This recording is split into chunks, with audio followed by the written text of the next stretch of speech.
প্রথমে তোমাদের 12 নোটসের সারেগামা শুদ্ধ এবং কোমল, এটা তুমি আগে কখনো প্র্যাকটিস করেছিলে? 12টা নোটসের সারেগামা? না না। আজকে আমি সোশ্যাল মিডিয়াটা স্বীকার করছি যে এই যে একটা প্রশ্নের উত্তর ছিল না, যেটা বহুকাল ধরে আমাকে অডিয়েন্সের তরফ থেকে বা ছাত্রছাত্রীদের তরফ থেকে জিজ্ঞাসা করা হয়েছে যে ম্যাম কোনো গানের স্কেল চিনবো কি করে, খুব কি কি কি কি হ্যাঁ, তো তুমি আমাদের দর্শক বন্ধুদের একটু জানাও যে কি কি স্টেপ বাই স্টেপ যাওয়ার পর তোমার এখন মনে হয়েছে যে কোনো গান আমাকে দিয়ে দেখ, আমি এটার মাদার কর্ড কি আছে। নমস্কার, চলে এসেছি আজকে আমাদের পডকাস্টের 3য় এপিসোড নিয়ে, এবং আজকে আমার সাথে যে আছে আমার ভীষণই প্রিয় এক ছাত্রী বাংলাদেশ থেকে, অনুরাধা রয়। আজকে অনুরাধার সাথে অনেক গল্প করব, তার মিউজিক জার্নি নিয়ে অনেক কিছু আমরা শুনবো। তবে তার আগে সবার প্রথমে পরিচয় করে নিই অনুরাধার সাথে। তো নমস্কার অনুরাধা, কেমন আছো তুমি? খুব ভালো আছি ম্যাম, আর আপনার সঙ্গে যুক্ত হতে পেরে তো আমার মানে একটা আলাদাই খুশি। শুনবো অবশ্যই, তো সেই গল্প হবে। তবে তার আগে চট করে তোমার আগে প্রথমে আমি এক গান শুনবো, হ্যাঁ, তারপর বাকি গল্প হচ্ছে। তো তুমি কি গান শোনাতে চাইছো, শোনাও একটু। আমার পার্সোনালি নজরুল গীতি খুব পছন্দ, তো আজকে আমি একটা নজরুল গীতি শোনাচ্ছি আপনাকে। সৃজন ছন্দে আনন্দে নাচো নটরাজ হে মহাকাল, প্রলয় তাল ভোলো ভোলো, সৃজন ছন্দে আনন্দে নাচো নটরাজ হে মহাকাল, ছড়াক তব জটিল জটা শিশু শশীর কিরণ ছটা, ছড়াক তব জটিল জটা শিশু শশীর কিরণ ছটা, উমারে বুকে ধরিয়া সুখে দোলো দোলো, সৃজন ছন্দে আনন্দে নাচো নটরাজ হে মহাকাল, প্রলয় তাল ভোলো ভোলো, সৃজন ছন্দে। বাহ, খুব সুন্দর অনুরাধা, খুব সুন্দর একটা নজরুল গীতি। যদিও এই পডকাস্টটা যখন আপলোড হবে ইউটিউবে তখন সেটা সন্ধ্যাবেলায় থাকবে, কিন্তু এখন আমরা খুব সকালে বসেছি এর শুটটা করতে। তো খুব সুন্দর সকালবেলাটা, তোমার এই সুন্দর একটা গান দিয়ে শুরু হলো, সকালবেলাটাই ভালো হয়ে গেল, খুব ভালো লাগলো শুনে, অনেক ধন্যবাদ। ওকে, আমাকে এবার এটা বলো, তুমি মোটামুটি দীর্ঘ 1.5 বছর ধরে তুমি এটা করছো, এই গানের সাথে যুক্ত আছো। তো মোটামুটি তুমি অনেক আগে থেকে গান শিখছো, তোমার পরিণত অনেকখানি, গলা অনেকখানি তুমি রেয়াজ করেছো। তো তারপর এসে কি মনে হলো, তুমি নতুন কিছু আদৌ পেয়েছো, নাকি তোমার মনে হচ্ছে যে না আমি যা শিখছিলাম সে পুরোনোটাই চলছে? না, একদমই পুরোনোটা নয়, কারণ এখানে আমি ঠিক যেভাবে শিখেছিলাম আর প্লাস এখন আমি আপনার কাছে যেভাবে শিখছি, আমার কাছে টোটালটাই ডিফারেন্ট। কারণ আগে যখন আমি ক্লাসিক্যাল মিউজিক শিখেছি, আমার প্রথম যিনি গুরু ছিলেন শ্রদ্ধেয় ওস্তাদ অরিন্দম ভট্টাচার্য স্যার, স্যারের কাছে যেই শিক্ষাটা আমার প্রথম শুরু হয়, সেটার সঙ্গে মানে আমি আপনার শেখানোর স্ট্রাকচারটা একটু একটু মিল পাই।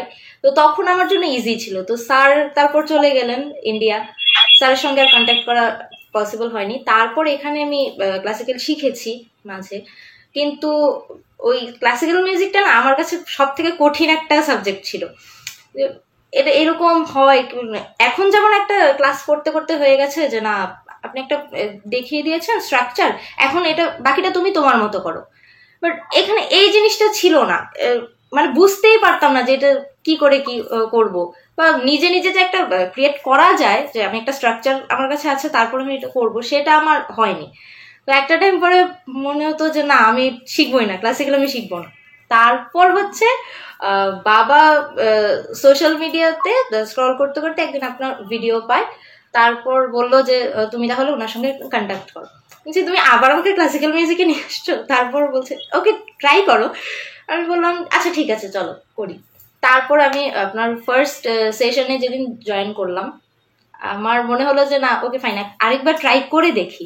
তো এখন ট্রাই করে মনে হচ্ছে যে কেন আমি তখন গ্যাপটা নিয়েছিলাম, আর এখন তো মানে এটাই ভালো লাগে, আর কিছু ভালো লাগে না।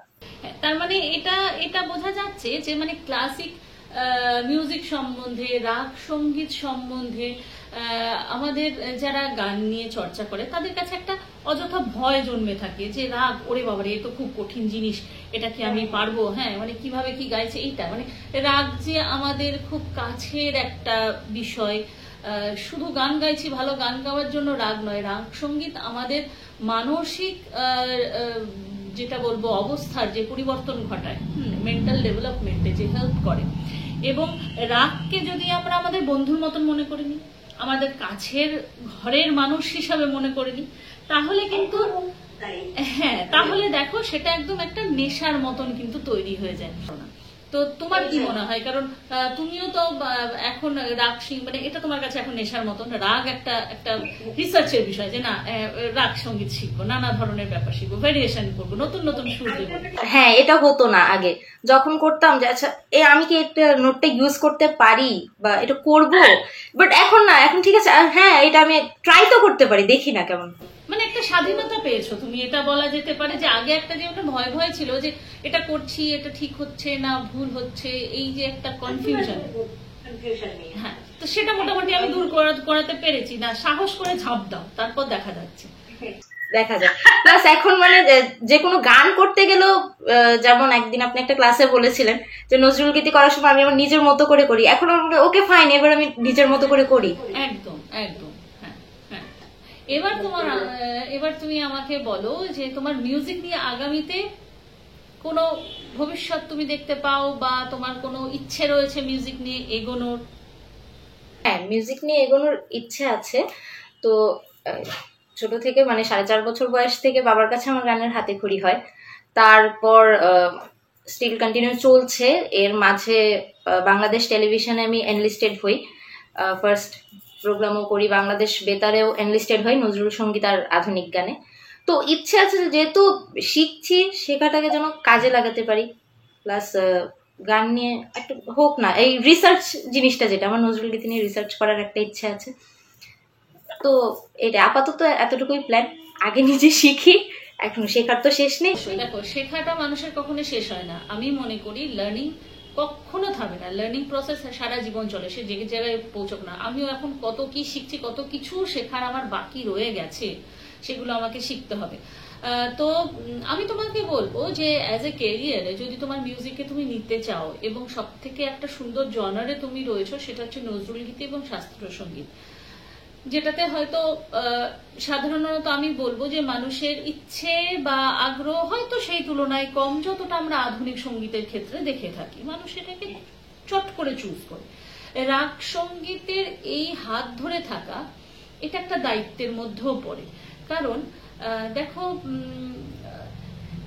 একটা জেনারেশন আর একটা জেনারেশনকে যে শিক্ষা দিচ্ছে, সেই জেনারেশন তার সেই শিক্ষাটাকে, সেই ঘরানাটাকে তার সামনের জেনারেশনে এগিয়ে নিয়ে যাওয়া, এইভাবে এক একটা সঙ্গীতের জনার কিন্তু টিকে থাকে।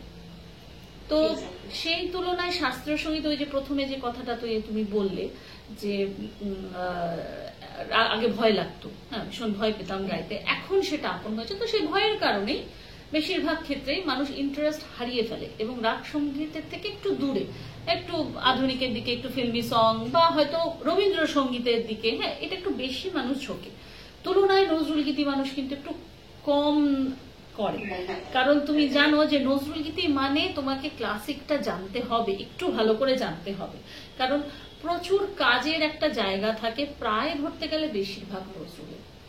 সেই তুলনায় রবীন্দ্রসঙ্গীত আমাদের অনেক কাছের হয়। রবীন্দ্রসঙ্গীত সহজ সুরের গানগুলো বহু রয়েছে, কঠিন জিনিসই আমি বলছি না, টপ অঙ্গের গান রবীন্দ্রসঙ্গীত ভীষণ কঠিন, হ্যাঁ কিন্তু সহজ সুরের গান রয়েছে, তো মানুষ চট করে সেই দিকে যায়, তো সেটা প্রত্যেকের নিজস্ব। কিন্তু এই যে তুমি শাস্ত্রীয় সঙ্গীত এবং নজরুল সঙ্গীতের ধারাটাকে তুমি ধরে রেখেছো এবং তুমি সেই বিভাগ নিয়ে এগোতে চাইছো, তো আমি তোমাকে বলতে পারি যে তোমার এই জনারটাকে রেখে তুমি সোশ্যাল মিডিয়ায়, তোমার ইউটিউবে হোক বা তোমার ফেসবুকে হোক, এই বিষয়ে ছোট ছোট করে তুমি তোমার যা এতক্ষণ তোমার যে প্রতিভা রয়েছে, সেটাকে তুমি প্রচার করতে শুরু করো, যাতে মানুষ এই রাগ সঙ্গীত নিয়ে এত ভয় না পায়। কারণ তোমরা ইয়াং জেনারেশন, তোমাদের যখন কেউ দেখবে তখন তোমাদের মতন জেনারেশনটা আরো আগ্রহী হবে এই বিষয়ে এগোনোর জন্য। না না, আমারই তো জেনারেশন এত সুন্দর রাগ সঙ্গীত গাইছে, তাহলে আমাদেরও এটা করা উচিত। কারণ মানুষের মনে জানো তো ভীষণ অজ্ঞতা, মানুষ বোঝে যে ওই দুটো সারেগামা পাধা নিসা শিখে নিলাম দিয়ে আমি গান করে নেবো। হ্যাঁ, এটা যে কতটা ইম্পসিবল, মানে একটা ছাত্রীর মুখ থেকে আমি সেটা আমার দর্শকদের শোনাতে যাই যে আদৌ কি এটা পসিবল। তোমার মনে হয় যে একটুখানি তুমি কিছুদিন পাল্টা রেয়াজ করে নিলে, কিছু ইয়ে করে নিলে, তারপরে তুমি চাইছো যে না আমি গানে একদম সেই প্রফেশনাল সিঙ্গারদের মতন গাইবো, সেটা যে জনের হোক, এটা ইজ ইট পসিবল? সেটা পসিবল না। কারণ আমি যদি বেসিক না জানি, আমি তো সেই টপ লেভেলটা আশা করতে পারি না। আমার এখানে কি বলে না যে গাছ তো একটা মানে জল দিতে দিতে যত্নে বাড়ে, তাই না? তো আমার এখানে বেসটাই ঠিক নেই। আমি যদি আশা করি না আমি একদম প্রফেশনালদের মতো গাইবো, আমার পারফেক্ট নোট লাগবে, সেটা হয় না। এখন সেটা এক্সেপশনাল যে আচ্ছা হঠাৎ আমি গাইলাম, এখন একটু রেয়াজ করে গেলাম, হলো, কিন্তু সবসময় সেটা হবে না। ভোকালটা তো নষ্ট হবেই, প্লাস মানে মানুষের যে মন ছুঁয়ে যাওয়ার একটা ব্যাপার থাকে না, আমি একটা গান করলেই তো হয়ে গেল না। সেটা যদি মানে আমার অডিয়েন্সের হৃদয় স্পর্শ করতে না পারে, আমার মনে হয় না যে গান করা তাহলে দরকার আছে। একদম। এই যে বিষয়টা একটা ইয়াং জেনারেশনের মুখ থেকে শোনা হয়তো আমাদের দর্শকদের খুবই প্রয়োজন, যে যারা হয়তো তোমরা, কারণ এই দেখো আজকে এই প্রশ্নটা ওঠার কারণ হচ্ছে কারণ আমি অনেক কমেন্ট দেখি ইউটিউবে, হ্যাঁ, যেটা যে গান শিখতে গেলে কি আমাকে এই রাগ শিখতেই হবে? আমার রাগ শিখতে ভালো লাগে না। প্রথম কথা হচ্ছে যে কোনো কিছু ভালো বা খারাপ তুমি না শিখে সেটার উপর তকমা দিতে পারো না। অনেকেই আছেন যারা শাস্ত্রীয় সঙ্গীত করেন, তারা বলেন যে লঘু সঙ্গীতও হালকা জিনিস, এটাও কিন্তু ঠিক নয়। প্রত্যেকটা গানের জনারের মধ্যে কিছু না কিছু শেখার রয়েছে। প্রত্যেকটা জনার, একজন শিল্পী, খুব কম শিল্পী রয়েছেন, হাতে গোনা কিছু শিল্পী রয়েছেন যারা প্রত্যেকটি জনার গেয়ে নিতে পারেন। হয়তো ক্লাসিকও গাইছেন, ফোকও গাইছেন, রবীন্দ্রসঙ্গীতও গাইছেন, প্রত্যেকটা। এটা খুব রেয়ার ট্যালেন্ট। কিন্তু বিশেষ বিশেষ শিল্পীদের মধ্যে দেখা যায় যে না কিছু পার্টিকুলার কিছু একটা জনারের মধ্যে সে স্বাভাবিক। তো সেটাই বলা যে তুমি যেই জনারই করো না কেন, তুমি যেই জনারই ভালোবাসো না কেন, আলটিমেট তোমার জার্নির শুরুটা যেন, এই ভিতটা যেন শুরু হয় এই ক্লাসিক মিউজিক থেকে।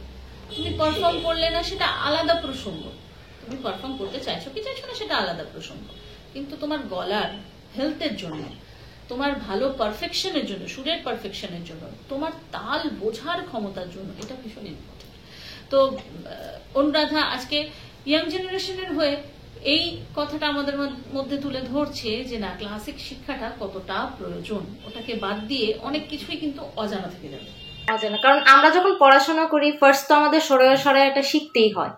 তো গান করার সময় আমি যদি বেসিকটাই না জানি, আমার সার সুর কোনটা, এখন আমরা যারা রাগ সঙ্গীত শিখছি আমাদেরকে আজকে কেউ যদি তানপুরাটা অন করে বলে যে তুমি এই নোটটা আইডেন্টিফাই করো, সেটা আমরা করে দেব, যারা আমরা রেগুলার রেয়াজ করি, প্র্যাকটিসে থাকি। তো এখন একজন সারগাম করলো, আচ্ছা ঠিক আছে আমি হারমোনিয়ামে করলাম, ফাইন।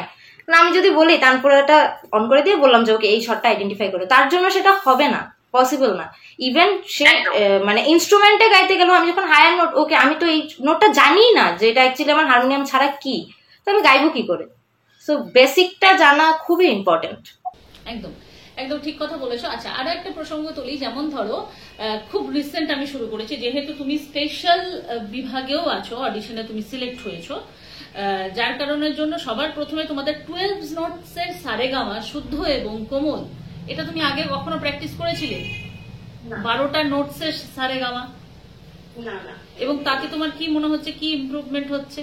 প্রথম কথা তো তুমি স্কেল এবং কোনটা কোন মাদার কর্ড কোনটা কোন গানে সেটা তুমি নিজে আইডেন্টিফাই করেছো, এবং সেটা যে অ্যান্সারটা তুমি দিয়েছিলে সেটা ঠিকই ছিল। তো এটা তুমি করেছো, তো তোমার কি মনে হচ্ছে এটা ঠিক? মানে দেখো আমি পরিষ্কার বলছি, আমি স্বীকারই করছি, আজকে আমি সোশ্যাল মিডিয়াটা স্বীকার করছি যে এই যে একটা প্রশ্নের উত্তর ছিল না, যেটা বহুকাল ধরে আমাকে অডিয়েন্সের তরফ থেকে বা ছাত্রছাত্রীদের তরফ থেকে জিজ্ঞাসা করা হয়েছে যে ম্যাম কোনো গানের স্কেল চিনবো কি করে? খুব সহজ একটা প্রশ্ন, কিন্তু এর উত্তর দেওয়াটাও না খুব সহজ নয়। যদি আমি জিজ্ঞাসা করি তাই তো আমি চিনতে পারি কি করে, তো আমি কোনো পাস্ট হিস্ট্রি পাবো না। হ্যাঁ, যে না আমাকে কেউ এইভাবে লাইন বাই লাইন থরলি কেউ শেখায়নি যে এই স্টেপ গুলো গেলে তুমি একটা গানের স্কেল বা কর্ড কি সেটা আইডেন্টিফাই করতে পারবে। তো এটা জাস্ট আমি তোমাদের ওপর ট্রাই করেছি, যে দেখি এবার এরা এটা পারে নাকি, এই প্রসেসে যাওয়া যায় নাকি। তো তার জন্য তুমি বলো যে কি কি কি কি হ্যাঁ তো তুমি আমাদের দর্শক বন্ধুদের একটু জানাও যে কি কি স্টেপ বাই স্টেপ যাওয়ার পর তোমার এখন মনে হয়েছে যে কোনো গান আমাকে দিয়ে দেখ, আমি এটার মাদার কর্ড কি আছে আমি বের করে দিতে পারবো। ওই তো প্রথম কথা হচ্ছে যে এতদিন ধরে যেমন আমরা অডিশন ব্যাচে যাওয়ার আগে তো নর্মাল ক্লাস যেটা করলাম, সেখানে প্র্যাকটিস করতে করতে করতে করতে আপনি তো ফার্স্ট আমাদের যখন সিলেক্ট করেছিলাম তখন তো স্কেল আইডেন্টিফাই করি সেটা করেছিলেন, বুঝিয়ে দিয়েছিলাম। ক্লাসেও এটা নিয়ে কথা হয়েছিল যে কার কোনটা স্কেল আমরা কিভাবে বুঝবো। তারপর স্পেশাল গ্রুপে মেজর মাইনর কর্ড চেনা, তো ওইটার মধ্যে আমরা এই 12টার সাথে প্র্যাকটিস করলাম, মেজর মাইনর কর্ড চিনলাম। এখন হচ্ছে কি আপনার গজলের যেটা স্বরলিপি করতে দেওয়া হয়েছে, এটা কিছুক্ষণ করার পর মানে আছে না যে প্র্যাকটিস করতে করতে এটা আমি বুঝতে পারছি যে এটা এই হবে স্কেলটা। তো সেরকমই আমি আলাদাভাবে বলবো না যে কোনো রকেট সায়েন্স যে ওইভাবে আমি বুঝে গেছি, এটাই যে কোনো রকেট সায়েন্স নয়, এটা স্টেপ বাই স্টেপ একটু ধৈর্য যদি থাকে, একটু যদি ধারাবাহিকতা কোনো স্টুডেন্ট বজায় রাখে এবং তার এই ইচ্ছেটা যদি থাকে, অবভিয়াসলি সে পারবে, কোনো রকম সমস্যা নেই। তো যাই হোক, খুবই ভালো লাগলো অনুরাধা তোমার সাথে এই গল্পটা করে। সাধারণত ক্লাসে তো কোনো গল্প টল্প হয় না, হ্যাঁ ডিরেক্ট ক্লাস আর ক্লাস শেষ হয়ে যায়, হ্যাঁ একটা প্রসেসে চলে। লাস্ট এবং শেষ প্রশ্ন, এই যে 1 বছর ধরে তুমি বাবলি বিশ্বাস মিউজিক একাডেমির অ্যাজ এ স্টুডেন্ট তুমি এখানে আছো, তোমার কি মনে হয় কি ভুল ভ্রান্তি রয়েছে যেগুলো এখনো আমার কারেকশন করা উচিত? মানে নির্দ্বিধায় বলো, কিন্তু মানে কোন রকম কোনোই নাই, কোনো আমি সাজেশন নেওয়ার জন্য এটা করছি সেটা না। মানে অ্যাকচুয়ালি আপনি আমাদেরকে যে এফোর্টটা দেন, আমি অফলাইন ক্লাস তো আমার করার সুযোগ হয়নি, অনলাইনে আমি যেটা দেখেছি যে এফোর্টটা দেন, আমার মনে হয় না যে আরো বেশি কিছু এখানে দেওয়ার আছে। এখন এটাকে যে প্রপারলি নিতে পারবে, তার জন্য এটাই কারণ আমরা যারা করছি রেগুলার, যারা আপনার ক্লাসটা করছে তারা বুঝতে পারছে যে আরেকটা ক্লাস আসার আগে এটা কমপ্লিট করার জন্য আমার কতটা প্রেশার আছে এখানে। একটা টাইম ছিল আমাদের হোমওয়ার্ক দেওয়ার একটা এক্সাক্ট ডেট ছিল, কিন্তু রাগ সঙ্গীতে তো সেটা পসিবল না, আমি এই এক্সাক্ট ডেটে নাই করতে পারি। তো তারপর আপনি একটা এনাফ টাইম দিচ্ছেন, যেমন বিলম্বিত করার পর এখন টাইম দিয়েছেন 1 বছর। এখন অনেকের কাছে এটা প্রশ্ন থাকতে পারে 1 বছর আমি এটা কি করব, বাট 1 বছরও হয়তো এনাফ না, এটা একটা প্রপার মানে স্ট্রাকচারটা তৈরি করতে 1 বছর এনাফ না। তুমি খাঁচাটা তৈরি করলে সেটা সুরে তালে পারফেক্ট হলো কিনা সেটা তুমি চেক করলে ইটস ওকে, কিন্তু বিলম্বিতকে বিলম্বিতের মতন করে গাইতে গেলে তোমার প্রচুর সময় দরকার, প্রচুর রাগের বিলম্বিতের চর্চা দরকার, তবে তুমি বিলম্বিত জিনিসটা বুঝতে পারবে। তো যাই হোক, মোটামুটি আজকের আমি পডকাস্ট একদম শেষের দিকে। অনুরাধা, খুব ভালো লাগলো তোমার সাথে গল্প করে, এই আলোচনা করে। তোমার সঙ্গীত জীবনের অনেক উন্নতি কামনা করি, জীবনে খুব ভালো শিল্পী হও, অনেক বড় শিল্পী এবং খুব ভালো মানুষ হও, এটা অবশ্যই অবশ্যই। তুমি ভীষণ ভালো মেয়ে, তোমার কথাবার্তা তোমার ভীষণই সুন্দর, তুমি আমার খুব প্রিয় একজন ছাত্রী। তো যাই হোক, সঙ্গীত চর্চা সারা জীবনের জন্য যেন কোনোদিন না থামে, এই অঙ্গীকারটুকুনি রাখো নিজের কাছে এবং এগিয়ে যাও। তো দেখা হবে তোমার সাথে আবার।